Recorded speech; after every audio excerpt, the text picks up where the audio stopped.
Hi, welcome to Cafe 229. So recently, Mayor Eric Adams talks about how he wants to promote mindfulness and mindfulness practice in all public schools. Today's episode is actually to introduce our viewers what is mindfulness meditation and what is mindfulness practice. So hopefully you can enjoy and try it out since you've been following our episodes all this time. Well, let's start with the word meditation first. The word meditation itself, I would say, is similar to the word sports. There are many different kinds of sports, and there are many different types of meditation. But in general, meditation, if you want to simplify what that word means, I would say it literally means mental training. Mental training. And then I think the next question is, why would we want people to train their mind? Like, why would, let's say, Mayor Eric Adams want all students in New York City to learn to be mindful? And there are different popular reasons right now, and pretty much backed up by many research studies. One of the most common reasons why people practice mindfulness meditation in America today is really for physical health reasons. John Kabat-Zinn in the 1970s and 1980s brought mindfulness to the hospital setting where people practice to deal with chronic pain, sleeping issues, and dealing with cancer stress. So these are one of the common reasons why people would practice mindfulness meditation. Another reason is really for mental health reason. I would say in the past 2 decades, psychologists and mental health professionals have been integrating mindfulness practice with psychotherapy. So another popular reason why people would try mindfulness meditation or mindfulness practice is for mental health reasons. So physical health, mental health. Another popular reason why people meditate in general in all culture, and I would say all culture, have some form of mental training. So one important reason why people would try meditation in general would be for spiritual reasons.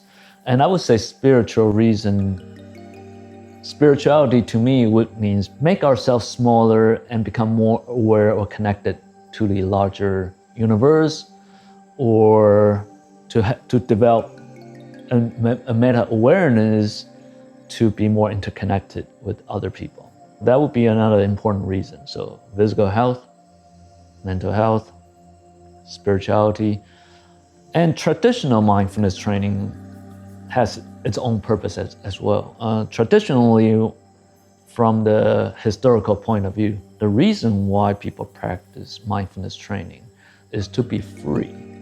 And what does this freedom mean? Free from our sort of limited way of viewing life, free from our self-referential perspectives of looking at this world. To be free also means to be a bit more insightful. And the expression of this insight is really altruistic behaviors. Why would you be interested watching this episode? Well, to be a bit more insightful and altruistic.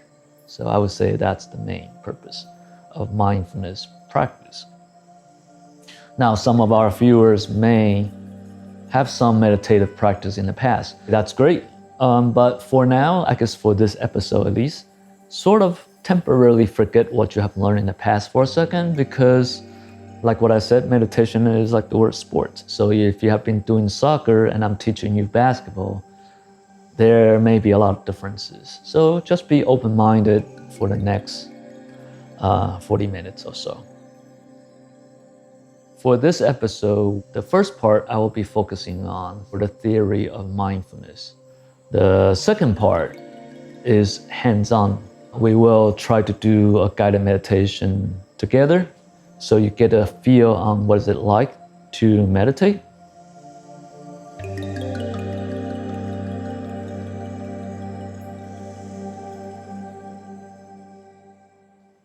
In order to practice mindfulness, in order to be a bit more insightful and altruistic, we follow certain principles in terms of practice. And I think a good analogy to remember is like learning mindfulness meditation is very much like learning a new sport. Think of it as learning swimming or jogging for the first time. So just like sports, there are certain principles that we follow. So to practice mindfulness meditation, I would say there are 6 main principles that we would want to pay attention to. The first principle is the right environment. Just like how if we want to learn swimming, if you want to learn swimming, you want to be at the right place. The second principle is equipment. So if you want to learn how to play golf, or if you want to learn swimming, you need to have the right tool, the right clothing. So equipment is as important. So that's the second principle. The third principle is timing. Usually when you learn something new, there is sort of a good time to learn it or a good time to practice it, the time that's not suitable for practice, as well as how often you should practice. So that's the third principle, time. The fourth principle is posture. Just like learning swimming or learning to jog, posture is very important. And I would say not just important, but very important, because with the correct posture, you would be able to practice a lot more efficiently, as well as practice effectively without injuring or hurting yourself. So the fourth principle is posture. The fifth principle is method. So usually when we train our mind, there are many different methods. And just like swimming, there are like freestyle, there are butterfly, so breaststroke. I mean, there are just different type of ways of practicing. So the fifth principle is method. And today I will show you some basic method that's good for the beginners. And finally, I would say the most important principle is attitude. I think without correct attitude and correct understanding, it will make your practice a lot harder and it may bring you to the wrong direction. So these are the 6 principles I will go over next, just to make sure we are all have a good starting, a good foundation for mindfulness training. So the very first thing I want to go over is the principle of equipment. The principle of equipment. The key point about equipment is that you want to have the right equipment that allow you to practice meditation. Often when we think of meditation like the posture I'm in right now, sitting meditation. That's probably the most common image that people have about meditation. But I want to just to give you a heads up that sitting meditation is just one way to train the mind. And sitting meditation is popular because that is sort of one of the basic methods that we use to practice. It's very much like if you want to learn how to play basketball, sitting meditation is like the free throw practice. So is basketball just free throw practice? No. But if you're good at free throw practice, then you are able to play basketball a lot better. So today we're gonna focus on sitting meditation. And in order to do the sitting meditation correctly, you need to have correct equipment. And the equipment that you need in order to practice meditation well, the most common equipment is really the round cushion. So here's the square cushion. And if I'm gonna show you what round cushion looks like, this is the round cushion. And what's so good about a round cushion is that a round cushion would allow you to adjust your heights because everyone has a different body posture. So we all need to sit at a certain height. to make sure we sit in a stable manner. The key point about the round cushion is to raise your buttock higher than your knees. So in order to sit in a stable posture, your buttock need to be higher than your knees, where your knees will need to be touching the square cushion. So you will form a nice triangle.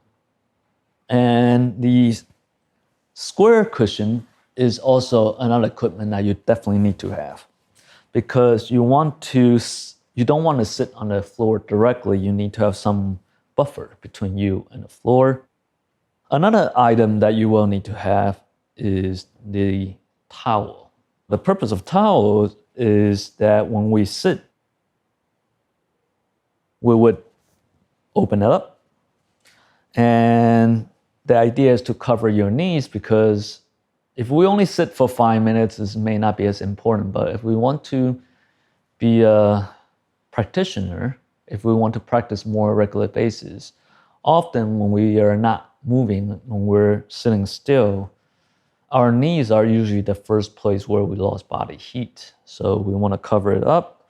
And another thing that we do with the towel is we fold the towel in the front where we could put our hands. So we're not gonna like hold our hands in the air. What's gonna happen if you do that? You will tense up your shoulder, and then you will be having a more difficult time breathing, which going to make your mind more scattered. So our body, our breath, and our mind are all interconnected. So the purpose of the equipment is to set up a condition that will allow you to practice sitting meditation in a relaxed and natural posture. Again, there are several equipment that you will need in order to practice well. So you will have the round cushion, the square cushion, the towel, and if you do practice on your own, you will need a timer as well.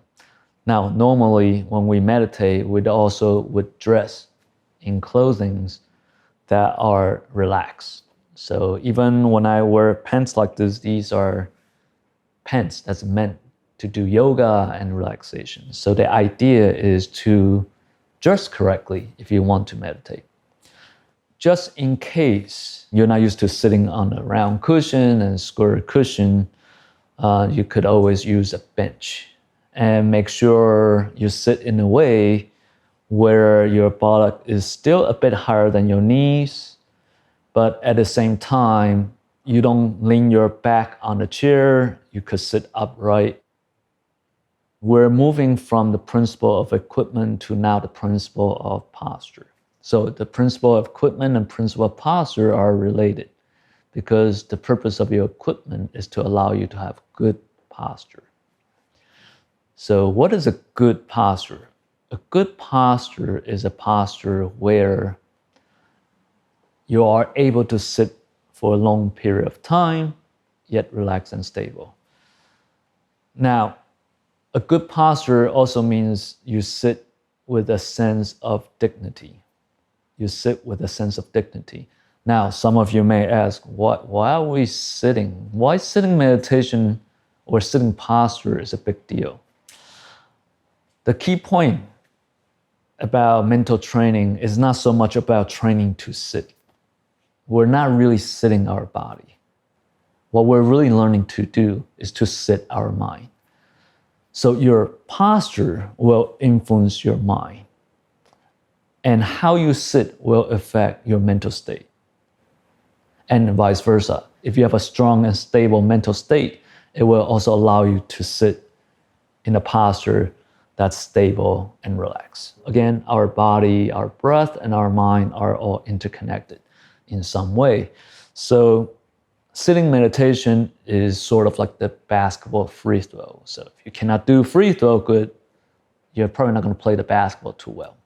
And the idea of sitting meditation is to cultivate certain attitude, this attitude of relaxed, natural, clear, and bring this attitude to our daily life. So that's the key reason why we do sitting meditation, and why sitting posture is very important. So again, the principle of sitting posture is that we want to find a posture that allows us to remain relaxed, stable, and sit for a long period of time in a natural position. What kind of posture do we have that allows us to sit a long period of time? There are different leg postures, but I would just show you a few most popular ones. The most popular leg posture is really the cross-leg posture. I guess that's the one you see on those meditation magazines. People sit cross-legged. And there are different variations of cross-leg postures, but the most popular one is really something called a half lotus. And what's half lotus? Literally, it looks something like this. What you do is you tuck in your leg where you sit on about half of your meditation cushion. So you don't want to sit on the whole cushion, you want to sit about half the cushion. And you don't want your thigh to be on the cushion, because if your thigh is on the cushion, you're going to make your leg go sleep very fast. So what you do is you tuck in your leg, one of your legs here, all the way in. And then what you do is put another feet on top of the thigh, and you actually have some space here, so you're not really pressing your thigh that much. And the key thing about this posture is that both of your knees are really touching the square cushion, and your buttock, again, is higher than your knees. Now, of course, we're not all having the same flexibility. So if you cannot do this posture, the variation of this is really just simple cross-leg. And what's simple cross-leg? It's just one feet in the front, one feet in the back. So you would just put one in the front, one in the back. You notice the triangle is wider, so it's a little bit less stable than the half lotus, but still it has the same thing. My two knees are touching the cushion. My buttock is raised by the round cushion and it's higher than my knee. So now we are like a tripod. So our leg posture is very stable. So this is one posture that's very popular. Another posture that's very popular is really something called the riding the ox. And I would say this is also for those who are not flexible enough, you could try this. What's riding the ox? Basically, you would take the round cushion, and by the way, not all round cushions made the same. This round cushion are made by buckwheat inside, so it allows you to adjust the heights. So what you do is you put the round cushion, you put it vertically, and then you literally ride it like an ox. You literally ride it like an ox. So this would be another very popular posture. So far, I've been talking about the leg positions. However, it doesn't matter which leg position you're in, either cross-leg, riding the ox, or sometimes people sit on a bench. We will always follow what's called a 7-point method. In other words, there are 7 areas of your body you pay attention to allow you to sit in a stable, relaxed, and prolonged manner. These are the 7 places you pay attention to when we do any leg posture. The first part you pay attention to is the eyes. We, in general, close our eyes lightly. When I say lightly, it means you don't shut it tight, but you let a little light comes in. And the purpose of that is so we're relaxed, but we're still wakeful in some way. The second point that you pay attention to is the mouth. So we don't open our mouth when we sit. We actually close our mouth gently. And when you close your mouth gently, you almost have like a smile. Your facial muscles relax. The third point is where we put our tongue. Our tongue are usually touching the upper palate. So The idea is when you place your tongue at a certain place, your mouth will not dry up while we're doing sitting meditation. The fourth point is our chin. When we do sitting meditation, we tuck in our chin a little bit. We don't want to lean our head forward. We don't want to lean our head back. And the idea is that when your head is forward or back, you are more likely to be drowsy. And the fifth point is our spine. And we want our spine to be naturally straight. So the chin and the spine actually are connected. So one way to imagine how they work is imagine that you're measuring heights, right? So when we measure height, we naturally would sit upright a little bit. So it's almost like someone pulling you up.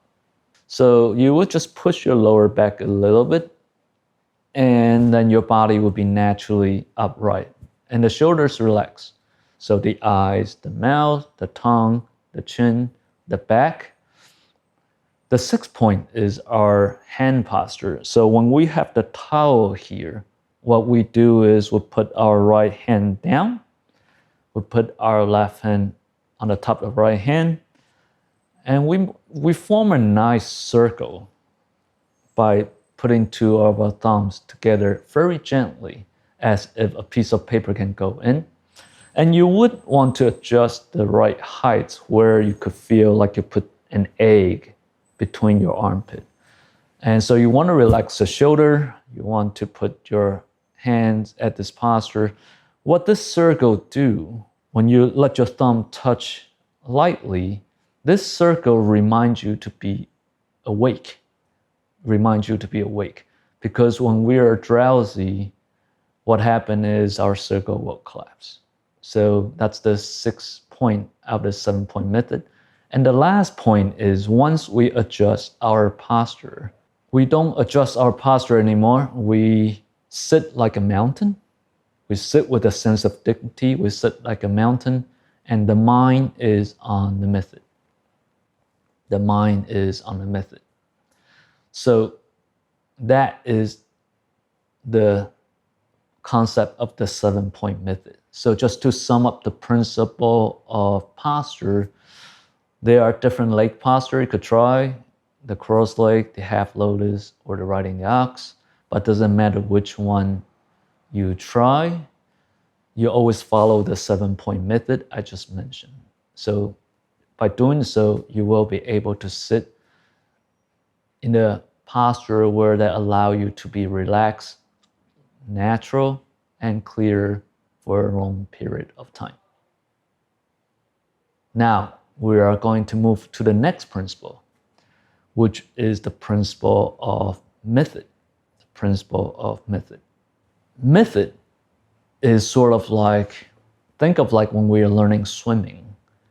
Method is something that we can keep repeating.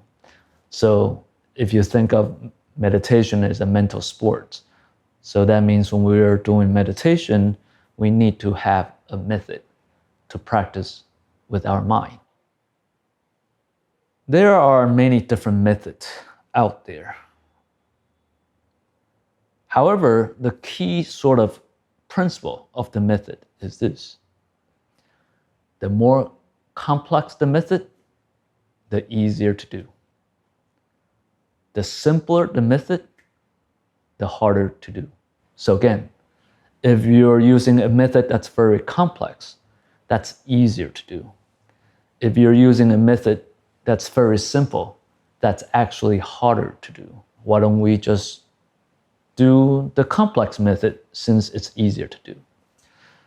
The key reason we don't just want to rely on a complex method, it's because the level of concentration, the level of clarity that will give you is shallower than those methods that's simple yet harder. So that's why we don't only have one method. In general though, no matter you're seasoned practitioner or you're beginners, when we start meditating, we always start with a more complex method because our mind is more scattered. So when our mind is very scattered, we start out with a more complex method. Once our mind settles down, we use a simpler method. question then, what do I mean by complex method? Complex method means method that keep your mind busy. So an example of that would be my students, when they meditate, they love to play music. Light the candle, play the music, and then probably do YouTube guided meditation. That's exactly what my students do, where the guided meditation will give you a lot of instruction. Sometimes they give you visualization techniques. Imagine you're walking on a nice beach, feel the sunshine, the sands. You walk into your favorite bookstore, you open a book you like to read, you read your story, and now you see you're successful, you're with your family. That is an example of complex method. Method that keep your mind busy. Simple method is what? A lot harder to do than a complex method. So what would be a simple method? A simple method would be, for example, the Japanese Zen tradition has a method called shikantaza. Literally means just sitting. Why do they name it just sitting? Because the method is very simple. It means you know that you're sitting, and that's it. It's called just sitting. So you basically sit and you know you're sitting and nothing else. That method is a lot harder to do than the complex method. When you are using the method, when we meditate with methods, any method, complex method, simple method, method on loving kindness, any method we use, we always remember this. When we start to meditate, we will always have challenges, such as mind going all over the place, such as physical and body discomfort, or drowsiness. But no matter what happened, in general, the general principle is that we know it, we notice it, but we gently come back to the method. So after I finish explaining all the principles, later I will show you one basic method that's used by all practitioners, and it's very easy to get into, which is called the body scan. So the idea of body scan is the idea of just relaxing from head to toe, and then relax from head to toe. And what's the first lesson if you want to meditate and train your mind? Is to relax. So that's why I will show you how to do body scan later. So that's the principle of method. The more complex the method, the easier to do. The simpler the method, the harder to do. But the simple method will give you a more clarity and stronger level of concentration. Now, I'm going to move to the principle of environment. In general, if you want to practice meditation at home, you want to find a place, a spot in your home where that allow you to do sitting meditation on a regular basis. Mindfulness meditation, unfortunately, is not like aspirin where you try it once, you see the effect. It's very much like sports again. The benefit of sports, like jogging or swimming, is not instantaneous. You kind of have to practice over and over again in order to see the benefit of it. The benefit of meditation needs consistent practice. So the principle of environment is that you need to find a spot at your home where it will allow you to sit for a period of time, yet at the same time help you to focus on your method. So what is the things that you need to pay attention to if you want to find this spot at home? First is lighting. When you start to practice meditation, you want to have a dim light. So you don't want to be in a pitch darkness or bright place. You want to be a place where about like 25 watts of light. The idea is you want to have some light, but not too bright. So you will be relaxed yet clear. So remember, what meditation is training you to do is always to be relaxed, natural, clear. So if you think about what I just talked about before, the principle of equipment, principle of posture, principle of method, principle of environment is to all try to help you to be more relaxed, natural, clear, not just on the cushion, but in daily life. So you want to find an environment that allows you to achieve what I just said, relaxed, natural, clear. So one is lighting, right? Dim light. Second thing is sound. You want to be in an environment where that's relatively quiet. Of course, if you are a seasoned practitioner, then it doesn't matter. But as a beginner, you want to be in a place that's more quiet. At the same time, you want to be a place where that's not too warm, not too cold. So ideally, maybe 76 degree room temperature is a good temperature to allow you to sit comfortably for a period of time. You want to also be in a place where there are good air circulation. So you don't want to have any weird smell, or you want to be air to be fresh, so that will help you to be more wakeful. And finally, since you're going to be sitting in a spot, you want to keep what's in front of you simple, or almost nothing in front of you. One way to do that is just face the wall at home if you want. There's not weird pattern in front of you, nothing busy in front of you. Just think of Zen temple or going to the Apple, you know how everything is very nice and clean. You want to have a sort of a simple environment. And quick way to do that is just face the wall. So very simple in front of you. So again, the principal environment is to find a spot at home that allow you to practice every day, and an environment that allows you to be relaxed, natural, and clear. The next thing is principle of time. Like any sports, there are good time to practice certain thing, and there are time probably not so good to practice whatever you need to practice.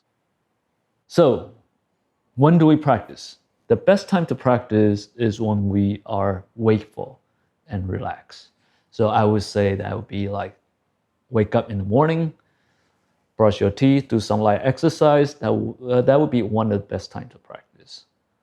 Or an hour before go to sleep. That's also a good time to practice meditation. Or after you take a nice hot shower when you're relaxed and still wakeful. So the best time to practice is when you're wakeful and relaxed. The worst time to practice is after a rigorous exercise. Like right after you finish sports or something, you probably don't want to practice meditation. A heated argument. After you have a heated argument with someone, you probably don't want to meditate right away. Your mind will be going all over the place. You probably don't want to practice after you have a nice drink with your buddy. Probably not a good time to practice. Your mind will be gone anyway. So there are some good time to practice. There are times that you may not want to practice. Then there are also times that you need to think about, which is how often, how frequent. Well, if you want to be good at something, if you want to train your mind, then you want to train your mind on a regular basis. And what do I mean by regular basis? Ideally, it's best to do it on a daily basis. So every morning, if you could build this into your daily routine, this would be great. But for beginners, I understand it may be hard to find time. So you may just want to work slowly. 3 times a week, then 4 times a week, then 5 times a week. And how long should we sit? I say for beginners, just to get hang of it, you may want to start 15 minutes, but I think eventually you want to do probably 30 minutes a day. That would be a good time to practice. And be patient. If you do your daily practice long enough, you will see the benefit on your mental health and physical health. So I personally have been meditating daily since year 2000, haven't stopped yet, and I could see the effect of daily meditation on me, which I think you will find it useful if you give it a shot. So the principle of time, again, is that we want to practice in a way that helps us to be relaxed, natural, and clear, and become good at it. So far, we have went over 5 out of 6 principles. The principle of environment, principle of equipment, the principle of time, the principle of posture, the principle of method. The last one is the principle of attitude. Correct posture, correct method are important, but correct understanding and correct attitude towards mental training is even more important. So what would be the correct understanding or correct attitude?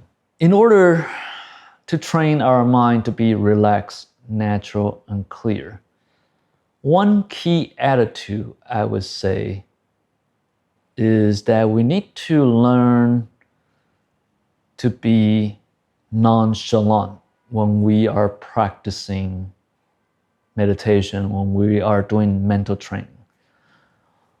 Nonchalant, let me explain further, does not mean I don't care. It's the opposite of that. Nonchalant here really means embracing what's given to you at this present moment. So how do we embrace this present moment? And why are we doing sitting meditation? We're learning to embrace this very moment. And let's just picture this for a second. If we are eating, when you're eating your meal, normally we just eat our meal. But if you know that's the last meal you will ever eat, would you actually savor that meal a little bit? So that's what I meant by embracing that moment. You savor that moment. And how do we do that? We're being nonchalant. And what does nonchalant mean? It means non-grasping and non-rejecting. Grasping here means we hold on to it so tight that we don't let go of it. And so what that means is sometimes when we sit in meditation, sometimes we may have a good moment while sitting. You feel very pleasurable, very relaxed. You notice it, but you don't hang on to it. You fully embrace it, but you don't hang on to it. Sometimes when we do sitting meditation, you will have bad moments or difficult moments, such as leg pain, itchiness, or the mind's going over the place, or drowsiness. We learn not to reject that. So we fully embrace what's given to us. We don't try to hold on to it. We don't try to reject it. We need to appreciate this idea of impermanence. Each moment is changing, and we embrace the moment as it is. We embrace the moment as it is. We experiencing each moment as it is. So we experience it with this wakeful manner, and we expose what we're not aware of. So that is the kind of attitude we want to have.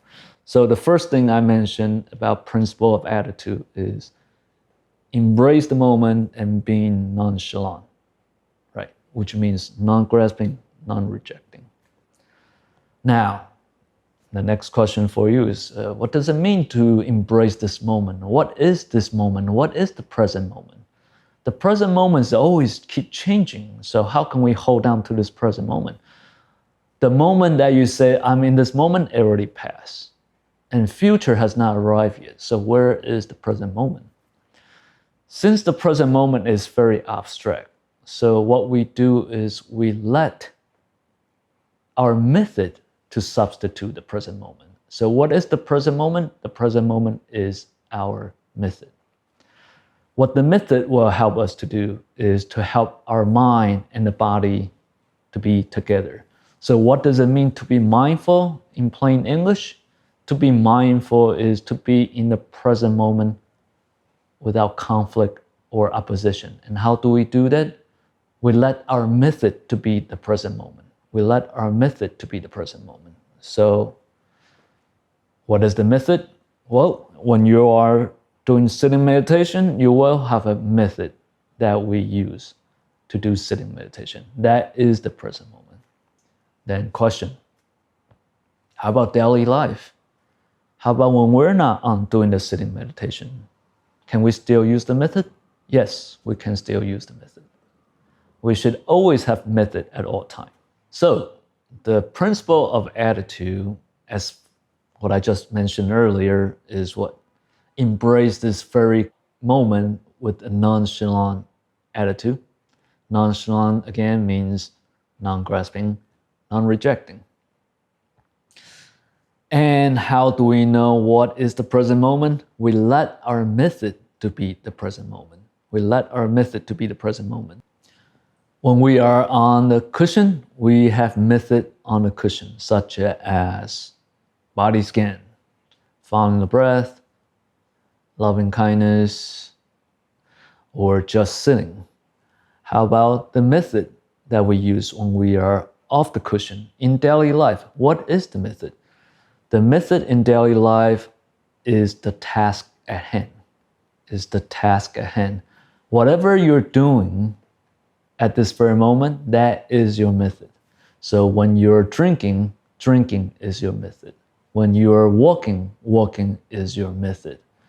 When you are serving somebody, serving is your method.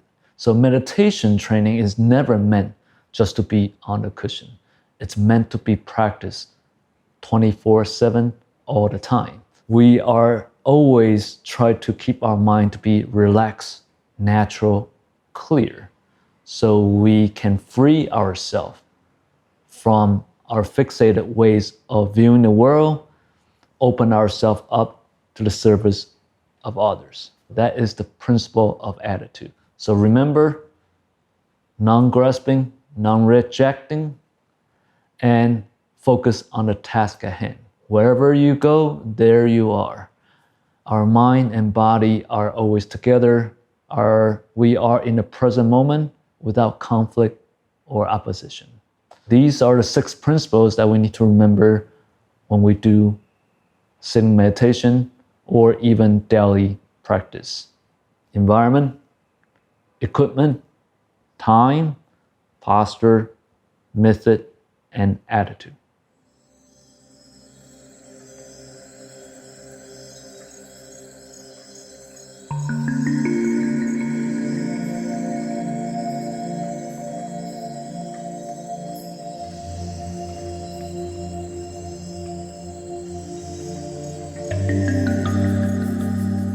Ready to do some mindful practice?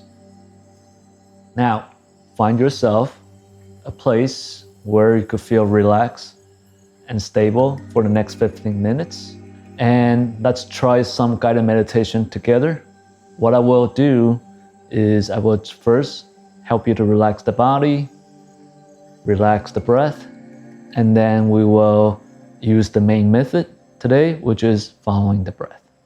When you're ready, let's go.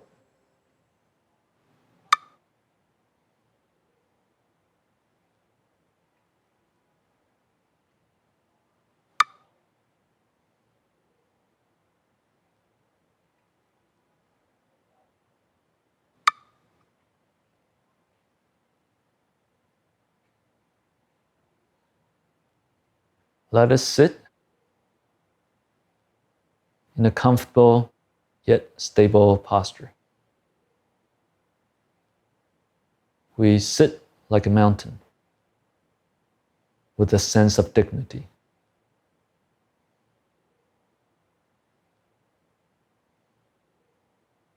Adjust your posture to make sure you are stable yet relaxed.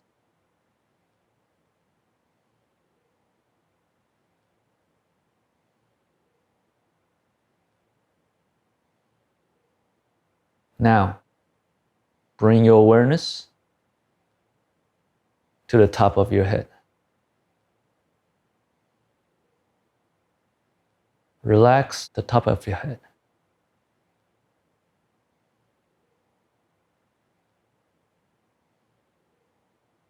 Relax the top of your head.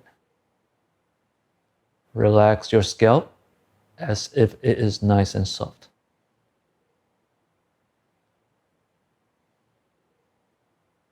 Experiencing this relaxation. The key word is experiencing.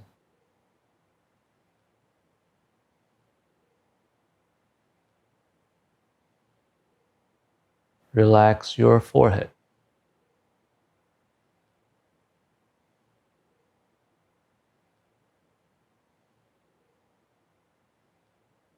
Relax your eyebrows.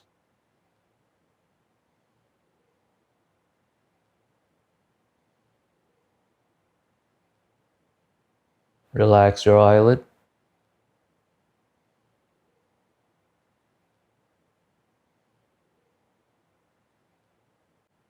Relax your eyeballs.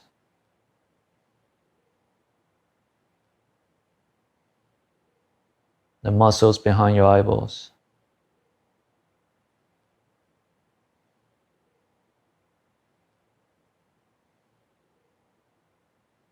Relax your face.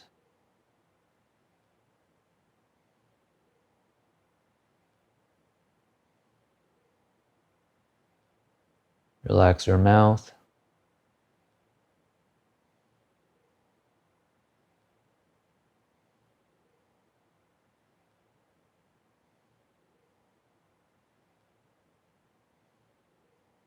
Gently close your mouth.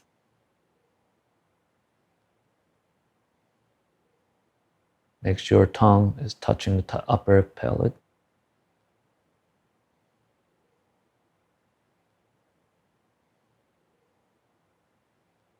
Relax your head.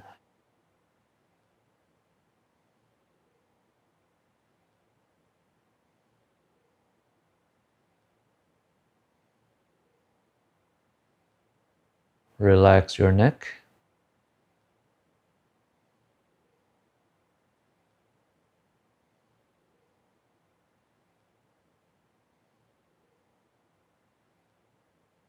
Relax your shoulders.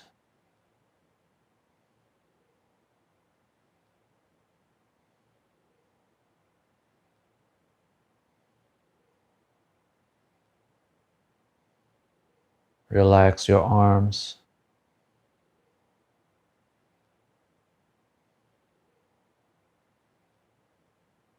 And forearms.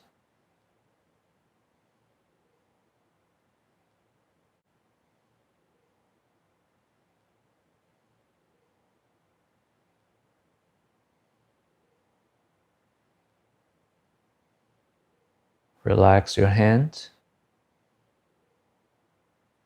and fingers.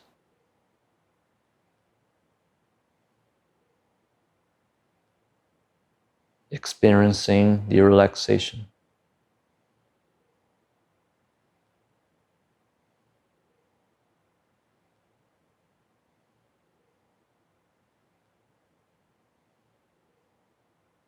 Relax your upper back.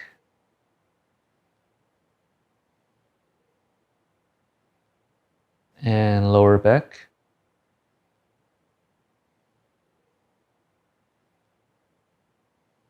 We sit naturally stable.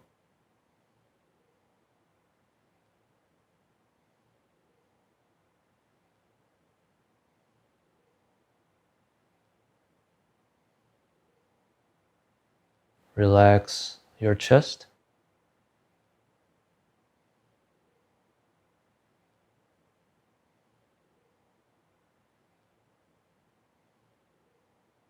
And your stomach.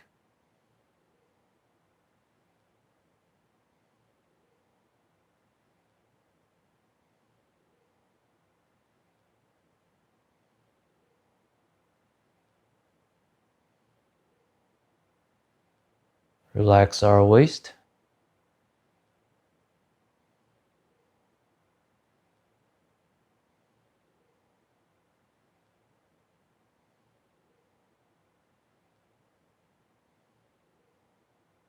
Relax our hips.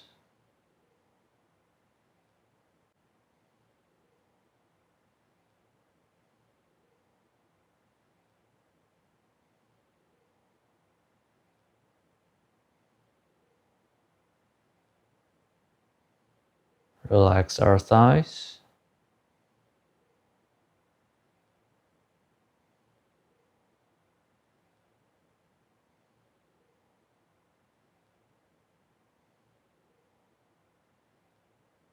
Experiencing the relaxation.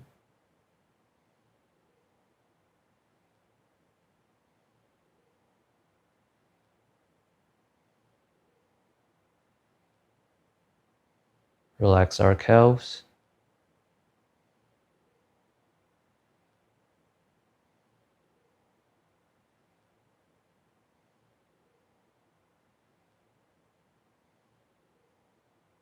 Our feet.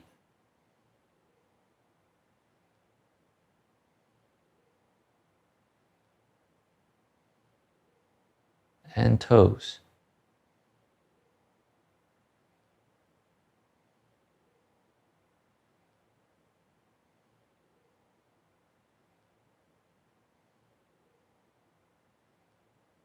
Check our body to make sure we are relaxed, yet stable.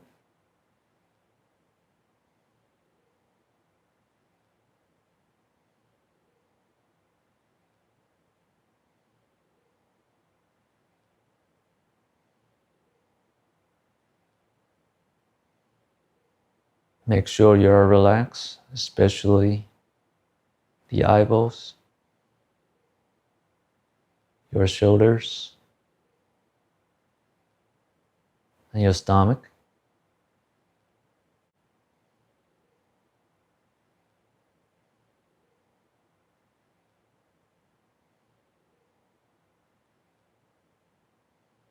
Now that we have harmonized your body, we bring our awareness to our breath. Just breathe naturally through your nostrils.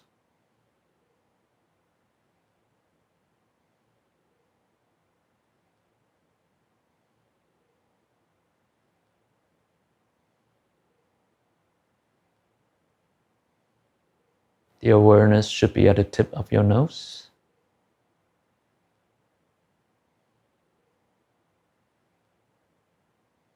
Experiencing what happened at the tip of your nose. Just breathe the way you normally breathe.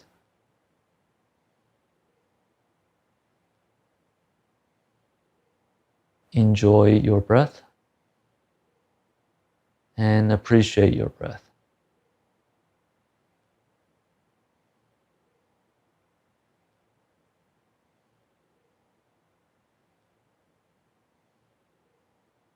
Just experiencing the breath come in and out.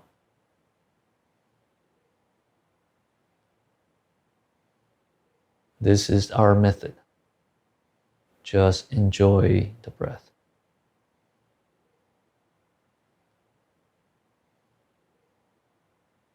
If your mind wanders away, gently notice it and just return back to your method, to your breath.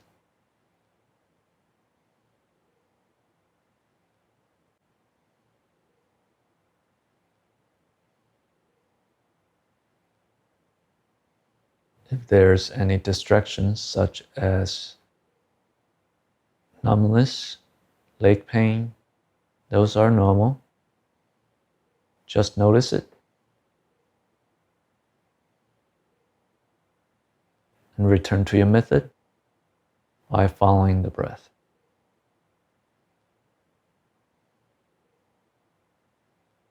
Non-grasping, non-rejecting. Let's try this for a little while. Just experiencing your breath.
meditation is over, we slowly move our fingers and just join our palms in front of our chest, feeling the sensation of fingers touching each other, and look at the fingertips.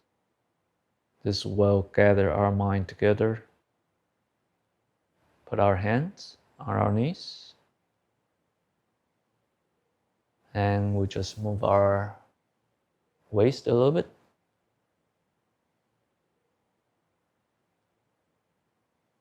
To relax our waist.